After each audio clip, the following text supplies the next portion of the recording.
প্রায় একই সময়ে বেগম খালেদা জিয়ার গাড়ি লক্ষ্য করেও হামলা হয়। বেগম জিয়া গাড়ির যেই আসনটিতে বসা ছিলেন ঠিক তার পেছনের কাঁচ ভাঙা দেখা যায়।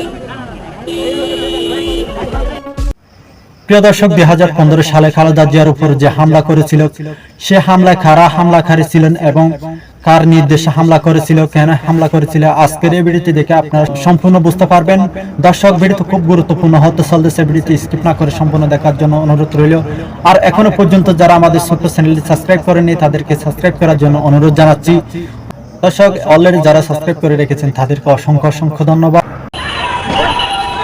22 এপ্রিল 2015, আজ থেকে ঠিক 10 বছর আগের দৃশ্য। রাজধানীর বাংলা মোটর সিগন্যালের ঠিক মাঝামাঝি জায়গায় সাবেক 3 বারের প্রধানমন্ত্রী বেগম খালেদা জিয়ার গাড়িবহরে হামলার দৃশ্য।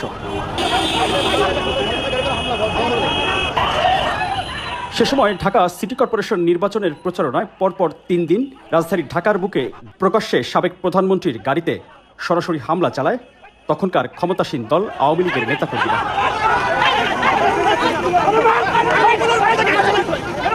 22 এপ্রিল 2015 বিকাল 5:30টার দিকে বাংলা মোটর সিগন্যালের কাছে পৌঁছালে অতর্কিত জয় বাংলা স্লোগান দিয়ে বেগম খালেদা জিয়ার গাড়িবহরে হামলা করে আওয়ামী লীগ ও ছাত্রলীগের নেতাকর্মীরা।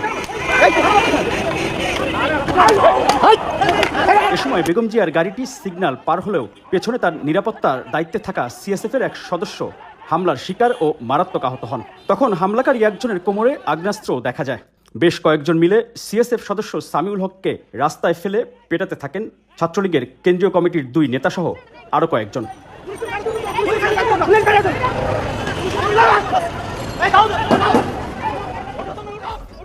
এ সময় বাংলা মোটরে দায়িত্ব পালন করা এক ট্রাফিক পুলিশ কর্মকর্তা সিএসএফ সদস্যকে রক্ষায় এগিয়ে আসেন।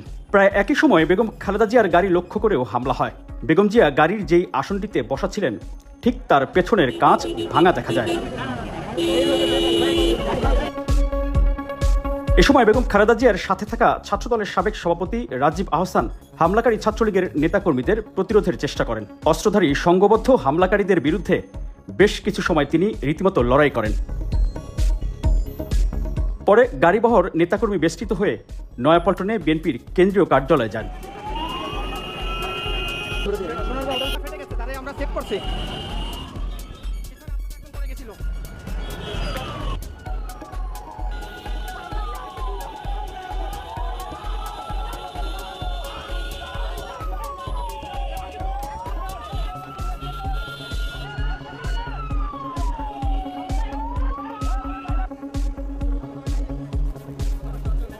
মানুষের ভোটের অধিকার, ভাতের অধিকার। এর একদিন আগে 20 এপ্রিল 2015 কারণ বাজারে মেয়র প্রার্থী তাবিদ আওয়ালের পক্ষে নির্বাচনী প্রচারণায় অংশ নেন বেগম খালেদা জিয়া। বেগম জিয়া তখন বক্তব্য দিচ্ছিলেন, আর বক্তব্য চলাকালেই কালো পতাকা হাতে স্লোগান দিয়ে স্থানীয় আওয়ামী লীগ নেতাকর্মীরা প্রচারণায় হামলা চালায়। এ সময় বেগম জিয়ার ব্যক্তিগত নিরাপত্তা কর্মী সিএসএফ সদস্যরা হামলাকারীদের বাধা দেওয়ার চেষ্টা করেও ব্যর্থ হন। তখন বেগম খালেদা জিয়াকে নিরাপত্তার দায়িত্বে থাকা সদস্যরা গাড়ির ভিতরে নিয়ে যান। কারণ বাজারে পুলিশের সামনেই হামলাকারীরা আরও সংগঠিত হয়ে লাঠিসোঁটা নিয়ে বহরে থাকা বেশ কয়েকটি গাড়ি ব্যাপক ভাঙচুর করে। আহত হন বিএনপির দলীয় কয়েকজন নেতাকর্মী ও বেগম জিয়ার নিরাপত্তার দায়িত্বে থাকা কর্মীরা।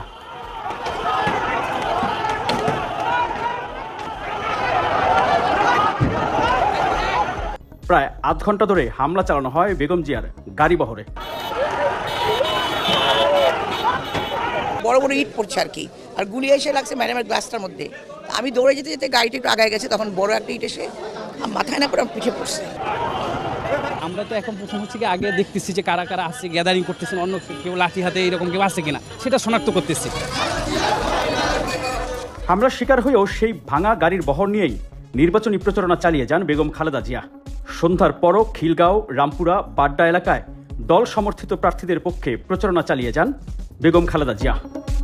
প্রিয় দর্শক, খালেদা জিয়ার উপর যে হামলা করেছে, হামলাটি কার নির্দেশে করা হয়েছিল, আপনাদের মতামত কমেন্ট বক্সে জানিয়ে দিবেন, কেননা আপনাদের মতামত দেখে পরবর্তী ভিডিও নিয়ে আসবো। প্রিয় দর্শক, আজকের মতো তাহলে ভিডিওতে শেষ করলাম, দেখা হবে পরবর্তী ভিডিওতে।